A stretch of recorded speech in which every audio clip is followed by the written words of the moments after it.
Hürmetlik Şərq Türkistanlıq qarindoshlar, Şərq Türkistan xəbər agentliğinin xəbərlər proqramısını ko'rishinglarni qizg'in qarshi olamiz. Tuanda tafsiliy mazmunlarni diqqətinizə sunamiz. Şərq Türkistan sürgündə hökuməti Yarkent xanlığı qurulğanlığının 512 yilligini təbrikledi. Şərq Türkistan sürgündə hökuməti 1914 yılı may ayının axırlarında Sultan Seyid Xan tərəfindən qurulğan Yarkent xanlığının 512 yilligini təbrikledi. Yarkent xanlığı 2 əsrге yaqin vaqt içində Şərq Türkistanның barlıq zəminində müstəqil türk dövləti sifatida mövcudluğunu saqlab qalğan. Yarkent xanlığı siyasi mərkəzi bolğan Yarkentdə Qashqar, Xotan, Keriya, Aqsu, Qucha, Turpan, Qarashahar, Qumul, Duxan və özgəni öz içigə alğan kültürel, iqtisad, bilim mərkəzləridəki gülləngan mədəniyyətni başqarğan. Bu tarihi şəhərlər Yipək yolidagi savdo, ilm-fan, boshqarish va islom madaniyatining jonliq turini shakllantirgan. Yarkent xalqining sharq tarafi Xitoy bilan Sharq Turkistonni ayirib turgan an'anaviy chegara deb bilingan Yarkent xalqining jug'rafiyalik siyosiy kimligi va o'ziga xos madaniyatini gavdlantiradigan jiyoyi o'tkuliga tutishidi. Yarkent xanlığı Şərq Türkistanның 3000 yildan ortiq dövlət buluş tarixiga və neçə min yillarga uzanğan qadimki tarixining bir bölümüge vəkillik qiladi. Şərq Türkistan Tuxar şəhər dövlətləri, Hun imperiyası, Kuşan imperiyası, Heftalitlar, Köktürk xanlığı, Uyğur xanlığı, Qarxanilar xanlığı, İdiqut Uyğur dövləti, Çağatay xanlığı və Yarkent xanlığı qatarlıq nurg'ulg'an eglik huquqluq Indo-Yevropa Türk mədəniyyəti şundaqla Türk mədəniyyəti və dövlətləri qurulub runaq tapqan makan. Bu məngülük eglik huquq ənənəsi zamanəvi dövrdə 7 şəhər dövləti, yəni 1864 yıldan 1877 yıla qədər davamlaşqan. Tunji Şərq Türkistan Cumhuriyeti, yəni 1933 yıldan 1934 yılgacha davamlaşqan və ikinci Şərq Türkistan Cumhuriyeti, yəni 1944 yıldan 1949 yılgacha davamlaşqan. İkinci Şərq Türkistan Cumhuriyeti arqılıq davamlaşqan. Şunun bilan birlə bu dövlətlər Şərq Türkistan xalqining mustaqil milliy izzat, hörmət və özünü özü idora qilish məngülük arzusini əks ettirgan. Tarixdagi har qanday dövlətlərə o'xshash Şərq Türkistanning eglik huquqi pat-pat Jungar xanlığı, yəni 1705 yıldan 1759 yılgacha davamlaşqan Jungar xanlığı. 1759 yıldan 1863 yılgacha, 1877 yıldan 1912 yılgacha davamlaşqan Manchu-Çin imperiyası. 1912 yıldan 1933 yılgacha davamlaşqan Xitoy urush ağalları. 1934 yıldan 1943 yılgacha davamlaşqan Kuomintang bilan ittifoqlashgan Xitoy urush ağalları və 1949 yıldan hozirgacha davamlaşqan Xitoy Kompartiyasi ishg'oli qatorliqlarni o'z ichiga olgan chet el ishg'oliyati va mustamlika bo'ysundirishning buzg'unchiligiga uchrab kelgan. Bu ishg'oliyatlarga qaramay, Sharq Turkiston xalqining milliy eglik huquqi va mustaqilligini qaytarib olish siyosiy irodasi hargiz sunib qolmadi. Bu kurash Sharq Turkiston sürgündə hökumətinin xizməti və dünyadakı Sharq Turkistonluqlarning o'rtaq tirishchanligi orqali bugungi kundamı davomlashyotidi. Yarkent xanlığı Moğol imperiyasi, Ming sulolasi, Qozoq xanlığı və Buxara xanlığı qatorliq qo'shni davlatlar bilan diplomatik, madaniyat və savdo munosabatlarini saqlab, o'z davrining rayon və xalqaro tartibdagi e'tirof qilingan o'rnini kuchlantirgan. Bu ulug' xotira kunida Sharq Turkiston sürgündə hökuməti Yarkent xalqining məngülük mirosini milliy tariximiz və kimligimizning to'g'ri sifatida sharaflantirdi. Biz Sharq Turkistonning mustaqilligi və egalik huquqini xalqaro qonunga, tarixiy izchillikqa və barliq xalqlarning o'z taqdirini o'zi belgilash, tavranmas haq huquqiga asosan asliga keltirishga bo'lgan qat'iy sadoqatimizni qayta ta'kidlaymiz. Qirg'iziston Birlashgan Davlatlar Tashkiloti Xavfsizlik Kengashining a'zosi bo'lib saylangan. Yevro xabarlari to'rining 3-iyun kunidagi xabariga qaraganda, Qirg'iziston Birlashgan Davlatlar Tashkilotida chorshanba kuni olib berilgan saylamda 2027-2028 yillari uchun 1991 yili mustaqil bo'lgandan buyon tunji qatam Birlashgan Davlatlar Tashkiloti Xavfsizlik Kengashining doimiy a'zosi bo'lib saylangan. Bu O'rta Osiyo uchun oz uchraydigan bir g'alaba hisoblanadi ekan. Qirg'iziston Tashqi ishlar ministri Jenebek Qolobayev bu haftaning boshlarida Birlashgan Davlatlar Tashkilotining Osiyo, Afrika va Latin Amerikasidagi davlatlarning vakilligini kengaytirib, kengashni isloh qilishga chaqiriq qilgan.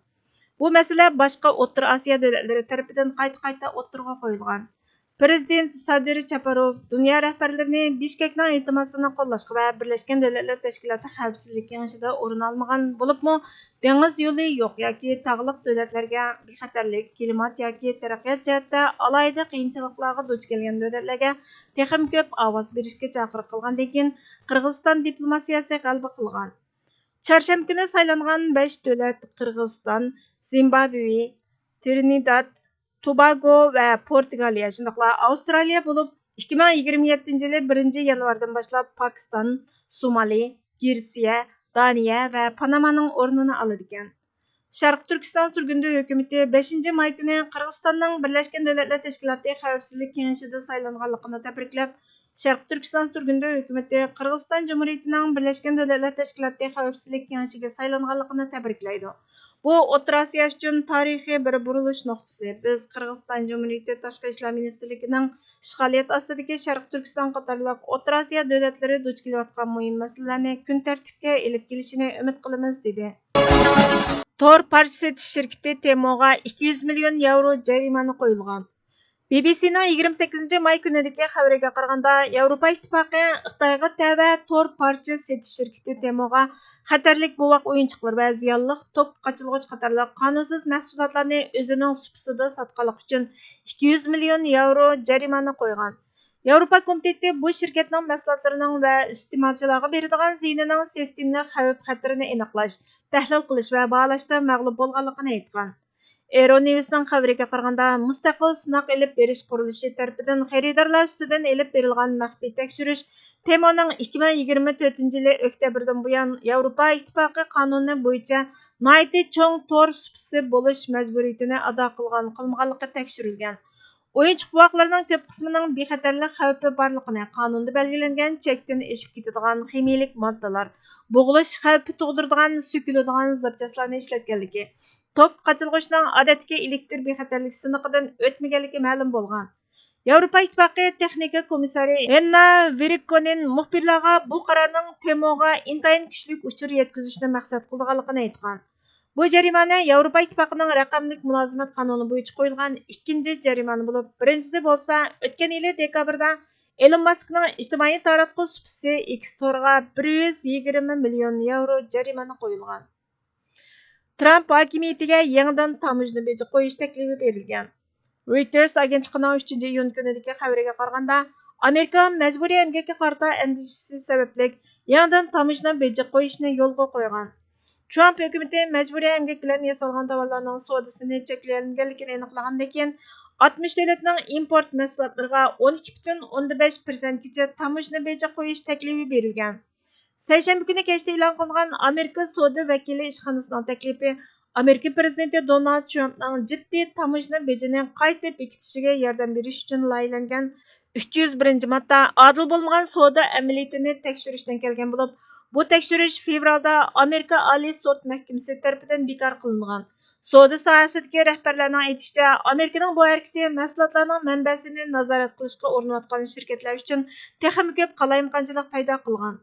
Savdo organi tekshirish olib borgan Xitoy, Hindiston, Nigeriya, Yaponiya, Janubiy Koreya, Vyetnam, Avstraliya va Yangi Zelandiyani o'z ichiga olgan 45 davlatga 12,5% qo'shimcha boj qo'yganligini aytgan. Amerika savdo vakili taklif qilgan boj va boshqa chora-tadbirlar to'g'risida 6-iyulgacha ommaviy fikrlarni qabul qiladiganligini, 7-iyulda ommaviy anglash yig'ini o'tkaziladiganligini aytgan. Taklifda yana xom neft va neft mahsulotlari, nodir tuproq va boshqa alohida metallar, kala go'shi, qahva va ba'zi meva-cheva, dorilar, organik ximiyalik moddalar va aeroplan zapchastlari qatorliq 76 betlik alohida mahsulotlarning kechirim qilinishi ko'rsatilgan. Bu bojlar Shimoliy Amerika savdo kelishimining kelish manbasi qoidalariga uyg'un keladigan Kanada va Meksika import mahsulotlariga tatbiqlanmaydi ekan. Kanada bosh ministri Mark Carney Kanadaning majburiy emgakni yo'qotishda Amerikaning nishoniga o'rtaq ekanligini, ammo Kanada mahsulotlarining kechirim qilinishi orqali yangi bojlardan asosan qo'g'dilganligini eskartgan. Bir jamiyat patqoqqa bassa, uning bu holiga tushib qolishini sharafsizlarning sharafni da'vo qilishidan, sadoqatsizlarning xiyonatidan, munofiqlarning timsiqlab o'tishidan ko'rgili bo'lmaydi. Sinchilab qaralganida shu ma'lum bo'ladi-ki, aslida masala yuqorqilarning bo'lishida emas, balki sharga qarshi xayrning qo'shini harakatga o'tmaganlikdan, yoqqa turib itak bo'lishga rozi bo'lishdan, sadoqat ahli turib sadoqatning mujodilasini qilishga majolsiz qilishdan, haqiqat ahlining tugilib olishidan ko'rishga bo'ladi. Agar jamiyat patqoqqa bassa, sharning jinoyati qancha og'ir bo'lsa, xayrning javobgarlik surishtisimi uningdan qilishmaydi. Javobgarlik amaliyotda sharafsizlardan, munofiqlardan, samimiyatsiz xiyonatkorlardan so'ralmaydi. Chunki ular mas'uliyatkor emaski, javobgarlikka tortilsin. Ular javobgar emaski, mas'uliyatga surishti qilinsin. Ular jinoyatkorlar, gunohkorlar, inson qalbidan chiqqan va Tangrining g'azabini tilab tepishni yo'l qilib tanlagan xumslardir. Шуңа ular jazodan boshqaga tortilmaydi, ammo sadoqatmanlarchu, haqiqat ahlichu, haqni bilganlarchu. Ularning ahvoli yuqorqilardanmi xatar. Ular aslida mas'uliyatkor ham javobgar. Mas'uliyatini ado qilmaganligi uchun ham gunohkor, hamda jinoyatkor. Chunki ular buzilgan emas, buzuq bo'lib olgan. Sadoqatmanlikni samimiy joriy qildira oladigan turib, sadoqatning mujodilasini sadoqatsiz xayrlarga tortqizib qo'ygan. Xiyonatni bilib turib, haqiqatning dafsanda bo'lishiga qarab turgan. Uni pash qilmagan, qarshi harakatga o'tmagan, jaholat tumanlarini tartib etish, zulmat qorong'uliqlarini ilm nuri bilan oydinlatish qo'yida bo'lmagan. Alayliq, ajaba qaysini jinoyati qaysidan og'ir? Buzilganmi yoki buzuq bo'lib olganmi? Shundoq, zamon ba'zida emas, hamisha ajoyib edi. Shunga zamonni shar besib ketganlikdan xursinish ortiqcha.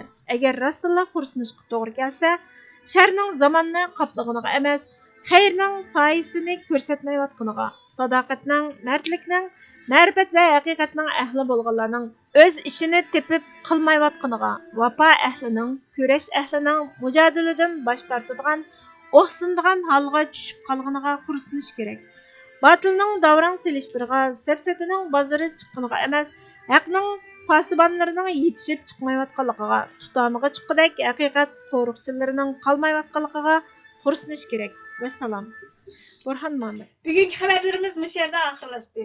Bizga vaqt ayirganingiz uchun ko'pdan ko'p rahmat. Kelar qatimki programmamizda ko'rishguncha Allohga omonat bo'lgaysizlar.